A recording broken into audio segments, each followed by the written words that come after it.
It's a hot summer day here in Vancouver, and it's time for our daily Vancouver Canucks update, where we go out there and read the latest in terms of what the team is interested in doing. Now, some of the things that we're going to be reading are actually from multiple days ago, like this tweet, posted by Thomas Drance on July 14th, 2025, talking about how it may be midsummer, but Vancouver Canucks management isn't off to the cottage just yet. I hear the team is monitoring a couple of the UFA options still on the market. No surprise given their recent history. Vancouver needs to move out cap dollars first, plus they are actively working to do so. So this goes hand in hand with the Artur Shilov's trade that had went down a few days ago as well. Vancouver making necessary moves to give guys roster spots that they deserved, like Artur Shilov's, whilst bolstering up the depth of the guys they have in the system around him, like Demko Lankinen, like Ty Young and Nikita Tolopilo, plus with the signing of Medvedev a few days ago, Vancouver just absolutely had no room for the arty party to continue. This also bleeds into the forward core. Vancouver apparently still interested in second-line center options, but currently being held down by dollar amounts with Teddy Blueger and Dakota Joshua's contracts. You can debate whether or not this is actually something the Canucks should be doing, if they should instead be trying to run it back, quote-unquote, with Blueger and Joshua, just assume that these guys are going to be better than they were last year, but I digress. That's a debate for another video. Let's continue with what Thomas Drance went out there and talked about. So, on July 15th, yesterday, Drance went out there and published this article on The Athletic as well. A new Canucks notebook. What he is hearing about the Canucks free agent bargain bin plans, reflections on the Shilov's trade, early handicapping roster battles for the final few spots, and 3 Vancouver-centric takeaways from the new MOU. This article will be linked in the description, but of course it is The Athletic, so it's behind a paywall. You can't actually read it unless you have The Athletic. What you can read, however, is the post made by One Canucks News Summaries, who went out there and summarized the new Thomas Drance article. So big shout out over once again to Canucks News Summaries for recapping and providing the scoop in a digestible, easy to follow along format. Let's go out there and take a look at what's going on with the Canucks. Thomas Drance still has multiple UFAs on tap here. Vancouver, they're tracking these guys. They're interested. They're trying to just see what's going on with these UFAs. Drance, however, does not see something happen imminently, but the Canucks are actively exploring options to free up cap space. They want additional flexibility to be able to sign a valuable UFA, so a guy who's maybe a little bit better than the dollar amount that they get indicates. Think Pius Suter 2.0, 1 point something million bucks, but he inevitably plays so well that he gets $4 million a few years later. Drance also views Blueger and Joshua as potential trade candidates here for the Canucks to move out money. Not surprising, those are the guys that we've been talking about all of the past few days here. Drance then goes out there and starts to give some reflections on the Artur Shilov's trade. The Canucks knew that trading Shilov's for the return they were going to get would be a negative emotional reaction from the fans. Yeah, okay, I am 100% understanding of that. We had already said this a few times, but when you think about just the market for backup goalies in the NHL, Daniil Tarasov went for less. Other backup goalies, whenever they get moved around, they usually go for around this price or even less than what Shilov's got. The Vancouver Canucks actually got pretty good value considering the status of Shilov's as a American League affiliate, backup NHL candidate who isn't guaranteed.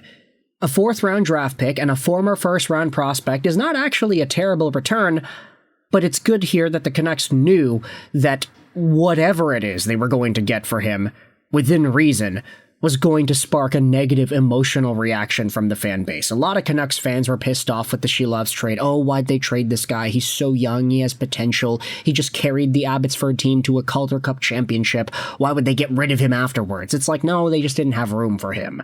They signed Demko, they signed Lankin, and they couldn't bring Shelovs on. And plus, he was waiver eligible next season, so they would have lost him out for nothing if he ended up getting beat out by Demko and Lankin anyway. However, this is where we dive into some of the other aspects of the deal. Shelovs wanted to be a full-time NHL player, which the Canucks gave him the opportunity to do so in Pittsburgh. Teams were interested in Shelovs as part of a package with the 15th overall pick, which is very intriguing there.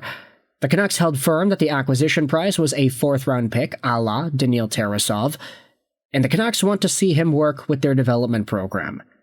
Excuse me, they want to see Chase Stillman, the new prospect, work with their development program. And the reason I noted that is because it was talked about here by Canucks News Summaries. As it's been pointed out, the last part in the Shelov section is about Chase Stillman. I had to edit the name down on this one page and stupidly took out his name. It's all good, Canucks News Summaries, no worries. You're doing some fantastic work still. Bottom of the roster over here. This is the plan for the Vancouver Canucks. They're planning for both Pettersson and Willander to make the roster, and they're also open to leaving Lekaramaki in the American Hockey League. Max Sasson is viewed by the Canucks as a winger at the NHL level. Aatu Raty is a heavy favorite to make the team at a training camp, and Bains and Carlson each have the inside track to making the team too. This should not be surprising, and I think it should come as a little bit of solace to Abbotsford Canucks fans who have been clamoring so much, banging the table for, hey, the top AHL guys, give these guys NHL opportunities. They earned it. They're good enough. They just won a Calder Cup championship. I think we all sort of recognize that just because you are a top-tier stud on the AHL team doesn't necessarily mean you'll be given NHL rights right away, especially for guys who are on the older side, like Max Sasson and Arshdeep Bains. These guys are kind of entering that territory of their development where, unless they become full-time NHL players this upcoming season, what they've exhibited right now is more or less what they're going to be long-term. Like, sure, it is possible to go the Justin Danforth route and just keep on working your way up and up and up and up and up and eventually stick around as a full-time NHL guy in your late 20s and 30s, but it's very rare. So for Arshdeep Bains and Carlson, Max Sasson, these guys, they need to show off very well right away, and they need to come out of the gates blazing in order to earn their spots and become full-time Vancouver Canucks. Aatu Raty, with the departure of Pia Suter as well as the potential departure of Teddy Blueger, it's looking a lot more like Raty has a spot on the team next year. He just has to do his best to make sure he doesn't let it slip away from him. You gotta remember, the Calder Cup was awarded to Abbotsford, and Raty was injured. He didn't play most of the games. So this is still a very talented piece the Canucks have in their prospect system. And he better be talented, and he better be good, because he was the guy that the Canucks acquired in the Bo Horvat trade. Okay, let's not go out there and put those levels of expectations on him. Now, the leaf blowers have started going on outside, so I apologize if you can hear that, but we got one more point to talk about. Thomas Drance highlights how the Vancouver Canucks can offer Quinn Hughes an 8-year contract until mid-September 2026. Afterwards, he'll fall under the new CBA and be limited to a 7-year contract.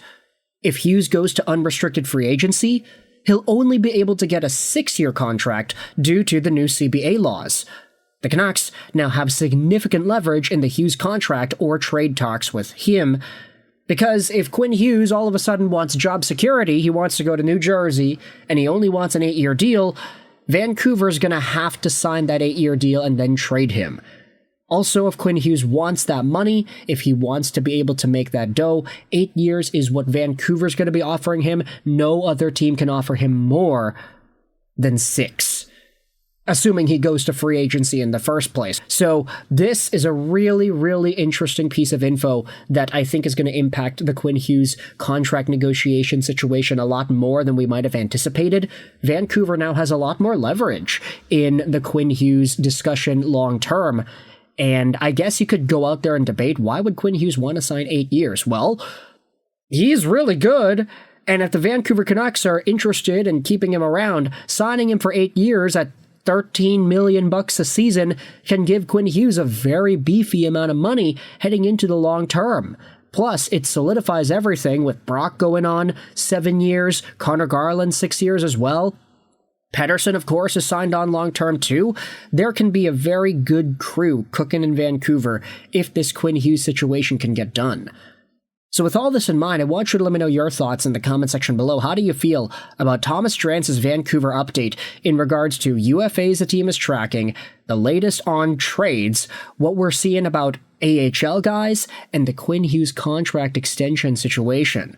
Thoughts in the comment section below. Let me know your opinions about this newest update here. I hope you enjoyed this video. And bye.